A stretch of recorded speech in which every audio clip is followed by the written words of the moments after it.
We back in this bitch like I never motherfucking left.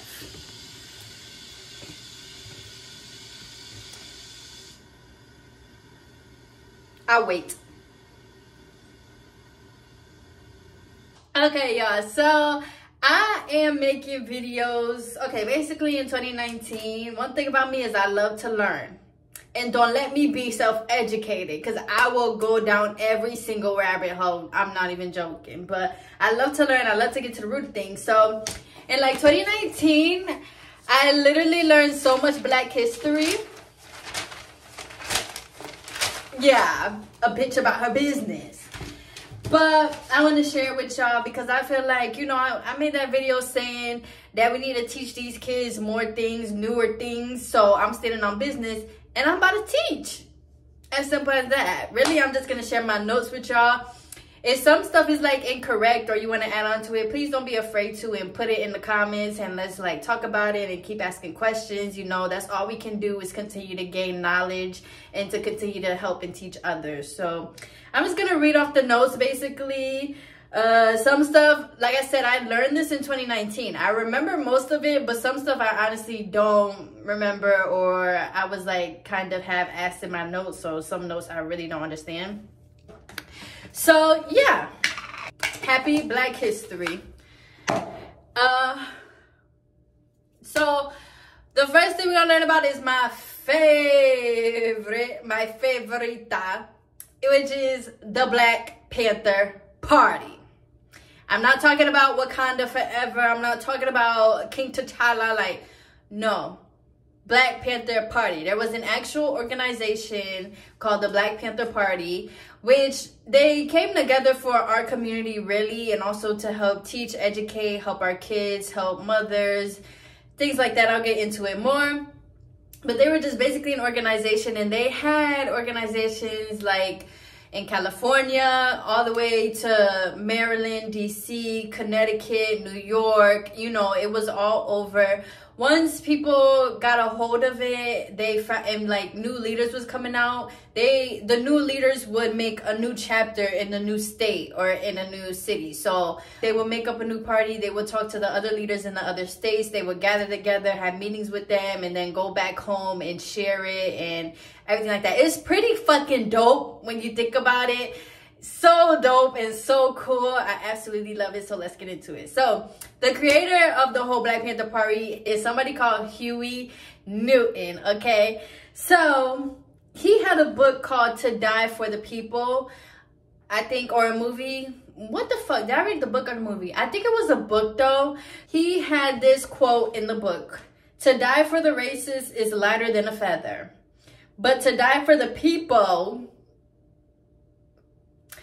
is heavier than any mountain and deeper than any sea." Genius. Brilliance.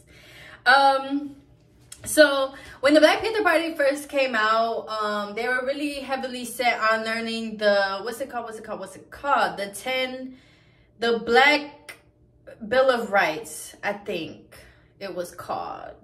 Let me look it up. I got a computer. What the fuck? Okay, so the Black Panther Party had a 10-point program. I was almost there. But this 10-point program is basically what they went by. And if you were part of the party or you were in the community, you was reading this. And this is what we went by. You know, there's the normal like Bill of Rights and stuff, but we made our own. So this is them. I want to read some of them to y'all. Like the first one says, we want freedom, we want power to determine the destiny of our Black community. We believe that Black people will not be free until we are able to determine our own destiny. Then they had things like, we want full employment for our people. We want an end to the robbery by the capitalists of our Black community. If you know, you fucking know. We want decent housing. We want decent education. We want all Black men to be exempt from military service. Come through, come through. So that's basically what they had. It was the 10-point program, and they would go by this thing. And if you were in the party, you did have to memorize it. Like once you got initiated and stuff, they had you memorize it. You had to come back and say it. All the Black Panthers knew that by heart. So one thing that I really, really enjoy about the Black Panther Party was that they was not getting down with the get down. So you know how police brutality was like up and everything. They were killing black men.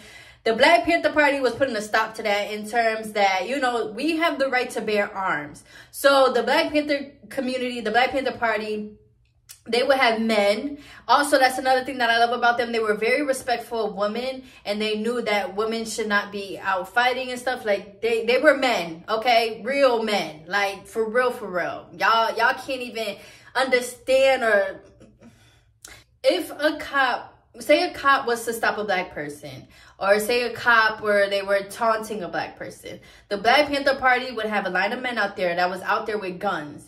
I'm not sure, I don't remember what they were called, but they were like simple guns that they were used in the old times, because we did have the right to bear arms, and they could do that. It was legal. So they would be out there like a line of men with their guns looking at the cop like, go ahead, try something.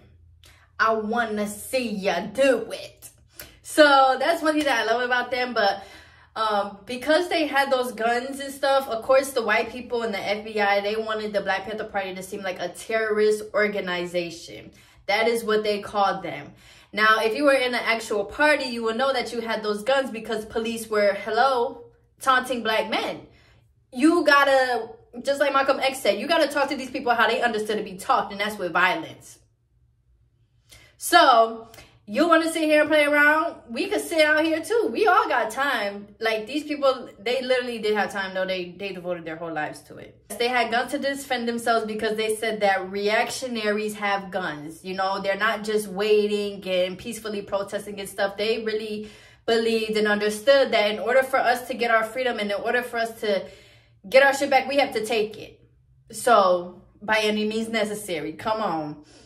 So there were over 40 party chapters all across the U.S. That's what I was saying. But it was mainly California and like D.C., Connecticut, Maryland. I know D.C. be getting a little hefty when you call it Maryland, but Maryland, okay? One thing that the parties did, well, they did a couple of things. One thing that they did was they had free health clinics. So women could go there to get pap smears. You could go, they had ambulance service, so you could call them if you needed to get to the hospital, if you needed to get somewhere. The thing about the Black Panther Party, too, is that they were heavily educated. So yes, they had ambulance, but they also had people who knew and could heal and were like nurses and stuff. They would come and help. Kind of like in The Purge, when those women would go out and they would help people, stitch them up and everything, and bring them back down to that underground city where they would finish taking care of people.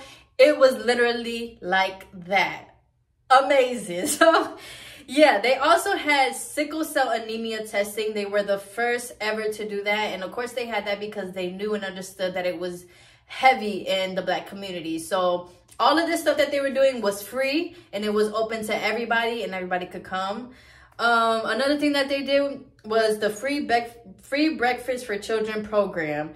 So they started having free breakfast for all school children. There would literally be moms and women in the place. You know, they just had like regular buildings and stuff like that, literally. They would be in there cooking pancakes, sausage, eggs, and they would literally give it to these kids. They did not want these kids going to school hungry. So people would bring their kids, they can eat. They would also give out backpacks, markers, books, like whatever you really need. They were big on helping and doing that. And they did that for the school children. And then, okay, one thing he said in the book was that people should take action for change. And that's really important because, like I was saying with Martin Luther King and people like him, they continue to go to the white people and try to ask. The Black Panther Party was like, no more asking. We got to take charge. Our kids are not eating before going to school and we can't afford it, or it's not good. We gonna do it ourselves. Who want to come out and help? J. Edgar Hoover, I do not know who that is, but I think it was the president at the time. He called them the greatest threat because of their ability to be revolutionary. Basically, black people, we are very smart. So when these people came out and they were giving out knowledge, y'all, oh my gosh, I'm sorry. This is so beautiful. They would literally have classes anybody could come. But at these classes, they're telling you things like that Muslims believed and that Muslims was followed. They're telling you things from like Malcolm X. They're also keeping you updated on the news and everything that's going on. And they would literally just have these classes and meetings. The government knew that these classes and meetings, that they were waking up black people, and that black people were starting to gain that power. You know, knowledge and wisdom is literally power. They knew that by the Black Panther Party, Huey Newton and them continued to teach everybody, that everybody will start waking up. And then of course they couldn't have that, so they call them the greatest threat, so that other people can be scared of them. And then of course like the black people that will also be scared of them and be like, oh, I don't know nothing about them, kind of how we go against ourselves right now. Not only did black people follow them, but other people follow them. Other parties have formed, like the American Indian Movement, Brown Berets, Young Lords, Red Guards, Young Patriot Party. But many other people followed, and other races and cultures started making their own parties as well. We was about to overthrow our government, y'all. I'm telling. On top of having their meetings and their classes, they also had a newspaper for 13 years, which in the newspaper, they would give it out to everybody. Everybody would read it. It was like a normal newspaper. It would have activities, ideas, things that were going on, like I was telling y'all with the classes, but just in a newspaper. And of course, that would be free, and they would just give it out and give it around to people. One of the things that he said in his book was that they wanted power over their own destinies, not necessarily people, which is what he said like in the beginning, that we don't want, you know, like when you're in school and stuff, they're always trying to tell you what you should be doing and what you're gonna have to do, right? They were basically saying like, no, we're not going by that. We want to make our own destinies. We want to do what we want, and we want to be able to have that freedom to do whatever the fuck we want and make what we want. So that's really what they were fighting for. It's not so much that they hated white people, or that they were trying to fight white people. One thing that he also believed was that black people were the only ones that could free the world. I ain't gonna say I told y'all, but I be trying to tell y'all, if black people is not up here, the earth is not up here. Let's be fucking for real. Remember I was telling y'all that they had guns? So they did make a law or an act called the Mulford Act, which was May 2nd, 1967. Do you see how recent this shit is? They changed the gun laws because of the Black Panther Party, which basically told them that they could no longer carry. You know, you used to be able to carry in your car, you used to be able to carry around it, but as soon as the Black Panther Party started doing it, that's when they changed the law, and that was in early July.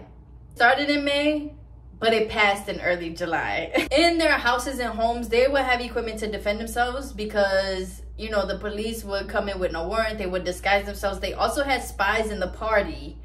So they would know where the Black Panther Party was going. They would keep like a tip on them, be listening to them, everything like that. So the Black Panthers understood that they needed to have things to defend themselves in case, you know, shit was about to get shoot up. It is what it is. So they would have things in their homes like grenades. I'm not gonna say bombs, but maybe bombs. But I know like grenades, guns, knives, like, and everybody that was part of the Black Panther Party, they would train, even the women. So they would train so that they knew how to fight. They knew how to use these guns. They knew how to, because, you know, you don't want nobody to get hurt, and you don't want to just be shooting because somebody's in that bitch. You got to shoot at the right people. So everybody would train. Everybody would understand that. Everybody would have that knowledge too, so that if the time came, they could defend themselves. Huey Newton and the Black Panther Party provided leadership, enough leadership so that they can awaken people and awaken our consciousness. I don't know if you guys believe or don't believe, but consciousness is basically our brain, our mind. So the more you know, the more you can do, and the more you know, the more you have power, because you know. And once you know something, you ain't going back. You already know. So by them providing that leadership and being able to give speeches and talks and everything, they were waking up people and waking up their consciousness, which was good, because in order to choose your own destiny, your consciousness needs to be awakened. They also would have a bus program so that families can get to see their loved ones in prison. Because a lot of people, you got to remember back then, they weren't really owning cars, and they were really walking a lot to places or taking the bus. So they will provide free transportation. He also mentioned something about revolutionary enthusiasm, which is basically saying when there's courage, self-respect, dignity, there's a possibility that we can change conditions and win, which is so true. I I seen a TikTok, or my boyfriend sent me this TikTok of this lady who was saying that back then they were really scared and intimidated by white people. And remember I was telling y'all when I walked in that restaurant, it literally was like, what's up, bitch? Those are two different mind strains and two different constructs, right? So revolutionary and enthusiasm is kind of like what we're doing now. We're learning, we're having that courage, we're having that respect for ourselves. And when white people try to do something, it's literally just having that respect and love for yourself to be like, you're not gonna do that. Excuse me, who are you talking to? Yeah, because sometimes these white people, you just got to tell them to fuck off. Fuck off. And then, yeah, they'll get it after that because they already scared of us. So, Huey started the party in Oakland, California. The reason why it was the Black Panther Party is because of the nature of panthers.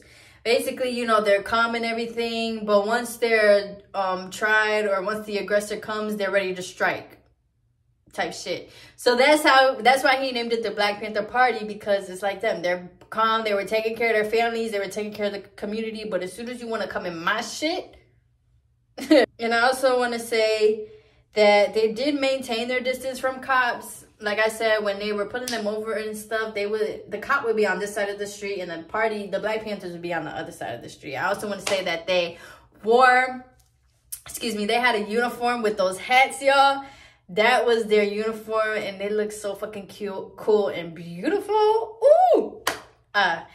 Ronald Reagan also disapproved of guns, but the Black Panther Party was getting so big and stuff that they were on TV with these guns, and they were on TV with these outfits and stuff, and they were, as you can see, they were powerful, like, the stance and everything. So of course everybody else wanted to come and join, and the government just couldn't have that shit, so they had to shut all that shit down.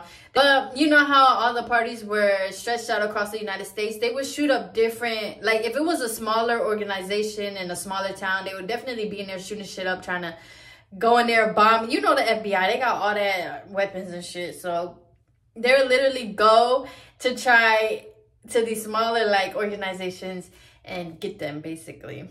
So then there was this guy called Eldridge Cleaver who ended up coming and joining the party, and he was a co-creator, I guess, a co-star with Huey. But he was more aggressive. Like Huey was just more so like, you know, until they do something, we chillin', let's just keep focusing. Eldridge was more so like, no, I want to fight. He wanted to fight Ronald Reagan, and a lot of people couldn't control him, so they said he was crazy and he would get people hurt because he had a mouth. Let's be honest, he had a mouth for a good reason though. He became their spokesperson when Huey was in jail. So as you know, when people start parties and stuff, they end up going to jail. They will always bring them to jail for little bullshit, and then they will always end up getting out because they also had resources in the party to get them out for bail and stuff like that, because they knew what was coming. So they would always try to get these people in jail. Sometimes they would catch a charge that actually they would stay in jail for a while, but most of the time these people was getting bailed out. They was also putting the women in jail too, and they also tried to, like, while Huey was in jail or while other political leaders were in jail, they were trying to get them to like go against each other. So they would tell them like, oh, so-and-so said this. And then, you know, they would have to have a middleman to kind of tell them like what's going on. You know, one thing, even though they would hear that, they would go to each other and be like, you know, you said this, what's going on, what the fuck? And then they would still figure it out and sort it out that way. But just like anything else, the FBI was always trying to break them up and stop them because, like I say, together we are powerful. So part of providing breakfast, I just want to say they provided about 20,000 meals a week into, at first, 19 communities. But because they were having breakfast and giving these kids food, kids did end up doing way better in schools as well. Black nationalist hate groups like the CIP, which is the Counterintelligence Program, they believed that Black organizing and organization was a threat. So they would try to stop activities any way necessary, sending them to jail, killing people. And they also, it said that people would send letters with new ideas to stop the Black Panther Party. Just put your imagination to what the fuck these ideas were saying. They wanted to prevent the rise among the Messiah, which is what they call them, because as you know, a Messiah, they come, they lead, and they give knowledge to help free their people. And they wanted to stop the growth of Black youth because these Black kids were also learning what the Black Panthers were saying as well. And these Black kids were becoming very smart. And they wanted to try and break apart families and get people to become informants to get rid of. So that's what I was saying, where people became spies, they became informants. That's actually how Fred Hampton got killed.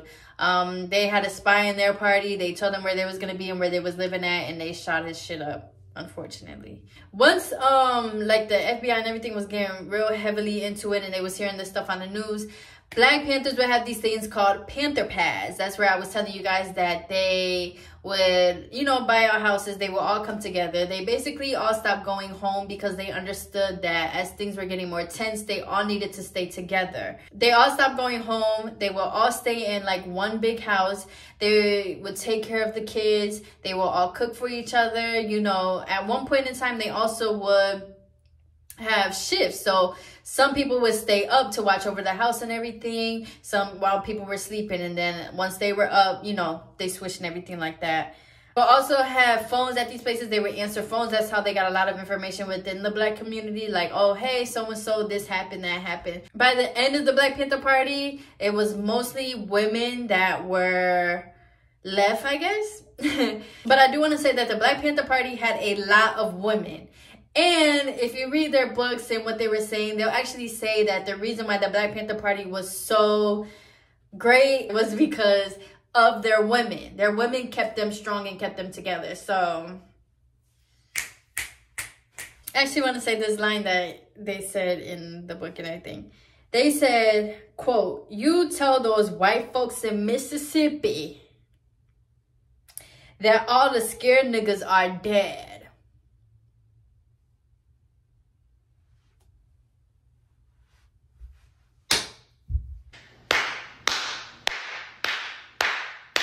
Because why people keep playing with me like I really like, you feel me? Like, Moment of silence. Whew. Basically, that's to say, they were telling the cops and stuff, we are not scared of you. You could put your antics and all this shit. You're a pig. We're not scared of y'all. It was basically us versus them. And then after MLK, they decided to actually start fighting cops. It is what it is. I mean, shit, you gotta do what you gotta do. The first time that the police and the FBI had murdered Black Panthers, it was 17 of them in the basement. They set it on fire. Another thing is, part of raising consciousness, they also gave people a reason to live. So people loved the Black Panther Party and were listening to them. They also said in order to be free, you had to unite with people around the world. So that didn't just mean that us in America had to unite. We also had to unite with people in Africa, India. Wherever Black people were and wherever Black people were being liberated, we needed to join and we all needed to come together. They actually would be in talks with like Black nationalists and with people in Africa, the leaders and stuff. So Richard Nixon wanted to stop the Black Panther Party because they were the greatest threat. But the FBI gave guns to the Black Panther Party and then convinced police that they were threats. And at that time, the Black Panther Party didn't have resources to handle what was going on because, you know, at a government level, things was getting too crazy. And they were charged with terrorist activities, the Black Panther Party. When they were charged with terrorism, they arrested 21 Black Panther Party members, and that was April 2nd, 1969. And then it was a 13-month trial. They were found not guilty. But then after that, people were afraid to join and people were more quiet with the Black Panther Party because, you know, it was like a scare tactic. Honestly, y'all, I'm gonna keep reading. I got a lot of research up in this bitch. I'm gonna just read it to y'all. Fred Hampton was the main voice. I love Fred Hampton. There was Fred Hampton, Bobby, Elbridge Cleaver. But Fred Hampton was the main voice. He worked with organizations so that they wouldn't fight with each other because working together is better than alone. He was afraid of like that Black Messiah keep coming up because, you know, they wanted to kill him. So his bodyguard was the FBI agent, William O'Neill. He had a bodyguard, but it was the FBI agent, William O'Neill, which obviously was a spy and a rat. But he had good words, and they would say that millions of people would be in the crowd. But when Fred Hampton talked, it felt like he was only talking to you. After a rally in Chicago, they were saying they were shooting at police. It was a 15-minute gun battle. 2 Panthers died. No warning to surrender, just bullets. And police knew the layout of the apartment. I'm sorry, y'all, this just pissed me off. So basically, the way that Fred Hampton died was that he was sleeping in his home. Because his bodyguard was an FBI agent and FBI informative, he told them the whole layout of the apartment. So they knew, ooh, I'm trying to stay calm. They knew which places to go into, and they knew where bedrooms were, who slept where. They knew everything about the apartment. So while they were sleeping, they went in there, basically raided it, killed them in their sleep.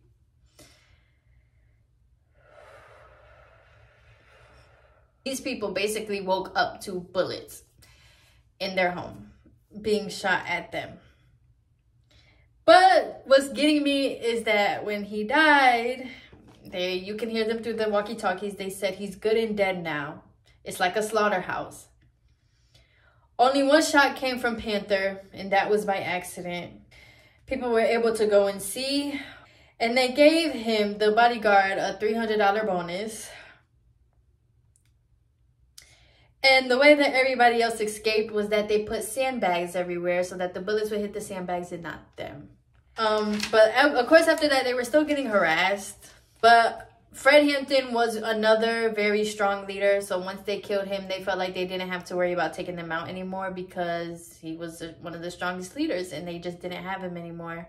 I also want to say that they killed him and left him with a wife and I believe a kid. And she was pregnant at the time. It's just history. It's just history. It's just history. Whew. So after that went down, they ended up getting a warrant. And the Black Panther Party, they fought back in the gunfight. They knew, like, obviously people, the officers and stuff were coming for them. They ended up, 3 officers were down. The TV showed it live. They threw bombs, tear gas. They shot people. So basically, the Black Panther Party was fighting back. And they felt really empowered because they felt like they were doing what they want. They felt free at that time. But, you know, the cops have resources and they ended up surrendering. They ended up coming out with a flag and just surrendering because, like, and when they were shooting, it was at this house, at this office. And once they surrendered, they all ended up getting arrested and went to jail. And like I said, 3 officers were shot. So after that, they became free and they focused on survival programs and connecting with the community. Eldridge Cleaver saw the party as weak. He wanted more bloodshed. That's the dude that I was telling y'all was really aggressive. He wanted to see more blood. He wanted to see more cops and FBI people dying. So they ended up splitting Cleaver and Newton supporters because one was so heavy on violence and the other one was just like, I don't give a fuck about that shit.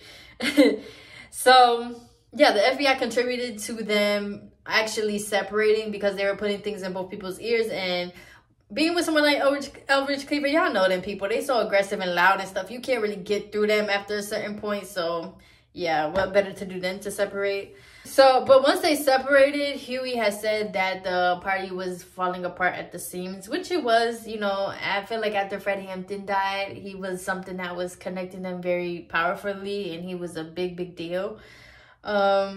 So the people that was with Eldridge, they went underground, and they felt betrayed by the leader split. And that would sometimes add to more fights and shootings between each other. Bobby Seale, that's the Bobby I was talking about. He ended up running for Oakland mayor. Elaine Brown ran for city council. While they were campaigning for like city council and for the mayor and stuff, they brought people out from Bmore actually to help them. And then they would give speeches on buses. They would give speeches basically anywhere, but mostly on buses so that people can vote for them. In the end, they did end up losing, but they were in, like, if you watch the campaign and everything, it was still a pretty good-ass fight. One thing about Huey was also that he was bipolar. They said he would have erratic behavior. He surrounded himself with prisoners in an environment that made him into a maniac. He became addicted to substances, kind of like because of his demons. They were saying physical, sexual, and threats, abusive to people around him, which caused for people to leave. So because he was on these substances and he was addicted and he had demons, he would literally assault people, threaten people, so people would end up leaving. I truly believe once he felt like that the seams were broken and everything, that he just turned to the substances, and then that's when he became maniac and people didn't want to be around that no more. And he surrounded himself with people that weren't really good for him anymore. So Fred's family and the survivors from that apartment shooting, where they knew the layout, they ended up getting a $1.85 million settlement from that raid. There was over 20 Panthers that were still in prison.